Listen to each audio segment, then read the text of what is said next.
Happy Monday, and it is a happy Monday because we are choosing to find happiness on this Monday. I'm Jerry Catherine here with your morning manna, and this week we will do a little bit something different with our morning manna. I won't be in one scripture text, but I will use 6 different scripture texts. Yep, that's right, 6. I'll go to Saturday as well to use these texts to prepare us for Sunday's scripture and message. I'm starting a sermon series in September, Happiness Is. And my first Sunday is Happiness is a Habit, or Happiness is a Choice. And so I'll use all this week's morning mannas to help us think about happiness being a choice or a habit. I thought this was a timely thing to think about. Happiness, that is, because many of us find ourselves in a very frustrated, overwhelmed, tired, unhappy place, myself included at times, and we just think, how can I ever be happy? Why are things so wrong? And I thought that we could really use some time to think about happiness and whether it is dependent on our circumstance, or can we choose to be happy in any circumstance. Now, I'm not talking about a diagnosed medical, clinical depression or anxiety that requires professional counseling or even medicine, which is necessary at times. I'm very thankful that in this country we have access to mental health care.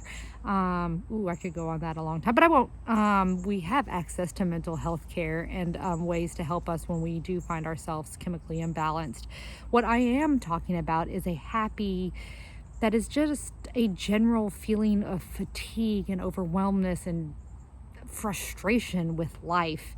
There's a lot of heavy to hold right now, and it feels like we are living in a Groundhog's Day, kind of every morning's the same and never ending place of wilderness. Does that sound like a people we know? And by people we know, I mean, of course, those Exodus 16 wilderness wandering Hebrew people who found themselves in the middle of a wilderness, frustrated, tired, worn out, and unhappy. And still, God met them where they are and provided them a daily sustenance of manna, which means, of course, good stuff in the middle of the toughest of times. God is always promising to provide. So we just trust that God feeds us daily with just enough to keep us going and making the decision to keep putting one foot in front of another as we depend on God. And well, there can be happiness can be found there too, along the journey through the wilderness, even when the days seem hopelessly relentless and tough and tired and overwhelming. So this morning on Monday, our first text comes from Deuteronomy, which is in this section of the Old Testament, considered to be the law, the Torah, the first 5 books of the Bible, Genesis, Exodus, Leviticus, Numbers, and Deuteronomy, the law, the teaching, the instruction. So I am reading Deuteronomy 30, 19 and 20. And I am reading from the NRSV translation. I call heaven and earth to witness against you today that I have set before you life and death, blessings and curses. Choose life.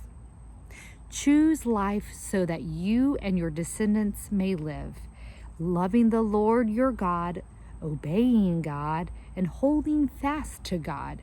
For that means life to you and length of days, so that you may live in the land that the Lord swore to give to your ancestors, to Abraham and to Isaac and to Jacob.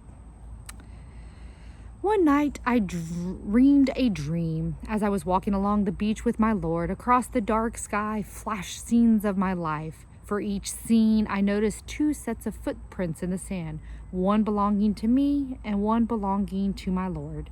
After the last scene of my life flashed before me, I looked back to the footprints in the sand.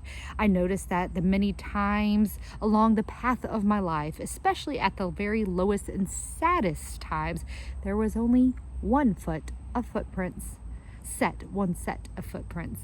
This really troubled me. So I asked the Lord about it. Lord, you said once I decided to follow you, you'd walk with me all the way. But I noticed that during the saddest and most troublesome times of my life, there was only one set of footprints. I don't understand why, when I needed you most, you would leave me. He whispered to me, my precious child, I love you and I will never leave you, never ever during your trials or testings. When you saw only one set of footprints, it was then that I carried you. Of course, that is from a poem called Footprints in the Sand, and it points to a truth that we need to know when we are in the wilderness, in the valley, that God has promised since the creation of all things, since our earliest ancestors, as Deuteronomy 30 points out, and over again throughout the generations since then, to be with us always. When our happiness is rooted in God, our God who is called Emmanuel, God with us, then we see good even as we travel through trials and testings, as the poem talks about. We trust and we know that God is carrying us when we don't have the strength to carry ourselves. But to see God is to choose to see God, greater and more present than all the bad and ugly we are going through. Even if noticing God's presence is the only good we can see.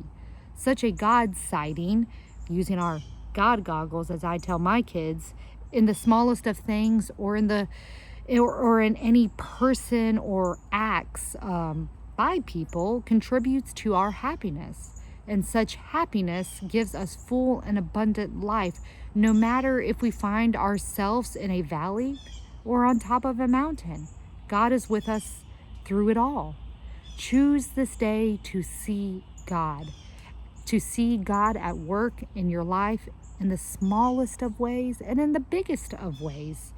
Yes, it may take work to do so, but in intentionally sitting down to choose to see God, well, first, you will not be disappointed because God shows up always. 2, you will begin to feel an abiding presence of God with you. And that abiding presence of God will bring about a happiness. And 3, your perspective on life and everything you are going through will entirely change.